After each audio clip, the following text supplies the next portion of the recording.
Good morning. Share ko lang yung cloud mining app dito sa Telegram na legit na nagpe-pay out. So 2 weeks na akong running dito sa CoreX cloud mining. So flexible to CoreX, makikita nyo sa Telegram siya. Ipopost ko yung link dito sa video na to. So kung makikita nyo, nandito sa taas 0.36 USD. So yung mining power nyo will depends on GPU. So I have 4 accounts dito sa Telegram app ko. So ito 0.36, so 79,000 GPU. So dito ka makakabili para ma-upgrade mo yung miner. So dalawang 3 USD lang ang nilagay ko dito. Dalawang 3 USD. Pwede nyo siyang bayaran ng kahit na anong network. So makikita nyo sobrang daming network. Pero nire-recommend ko, mas maganda magbayad ng TON or BNB. TON or BNB.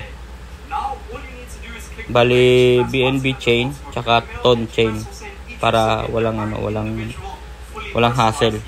Tapos sa withdrawal naman, pag magwi-withdraw na kayo ng funds, mas maganda sa Litecoin kasi makikita nyo minimum withdrawal is 0.15 sa Litecoin. Tapos sa Litecoin din ang pinakamababang tax kasi sa tax ng Litecoin is 0.03 na lang USD. So makikita nyo, all the rest have higher taxes.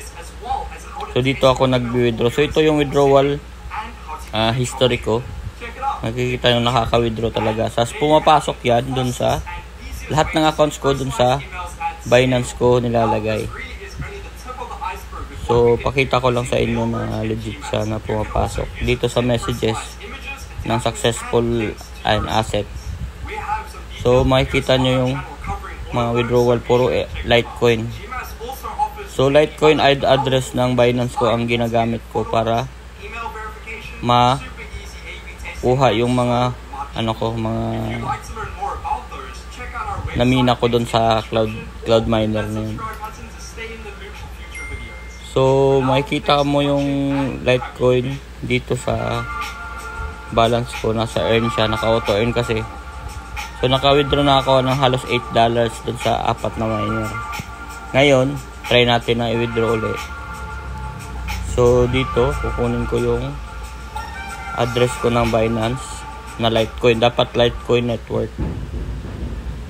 Litecoin, then dalawa ang pagpipilian mo, BEP and Litecoin. BEP kasi medyo mataas yung tax, kaya dito tayo sa Litecoin. Continue mo lang. So lagi talagang pula yan kasi may mga siguro scam na So pero dito na-try sa Binance na-try ko na makapag-withdraw. So copy mo lang yung wallet address ng Binance Litecoin network. Then confirm. So the withdrawal process has been sent. Tapos papasok na yan dito sa baba. Makikita nyo 0.36 is pending. So try natin i-withdraw din yung sa ibang accounts. Sa main account ko, medyo mataas ang mining power ng main account ko kasi parehas lang yung nilagay kong pera dito, pero yung 10% kasi ng lahat ng pinapasok 10% ng 0.53 same time ko siya in-exchange, pero 0.538 na dito. So i-withdraw din natin dito dahil sa referral to mas mataas yung mining rate dito sa main account ko. So paste natin yan, then confirm.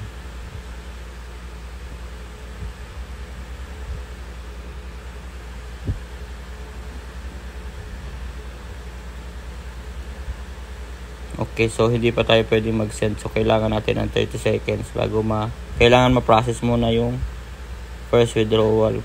Ngayon nag-update na siguro sila, pero last time tuloy-tuloy lang kahit nasabay-sabay mo siya na i-withdraw. So So, dapat makikita mo yung notification for withdrawal dito.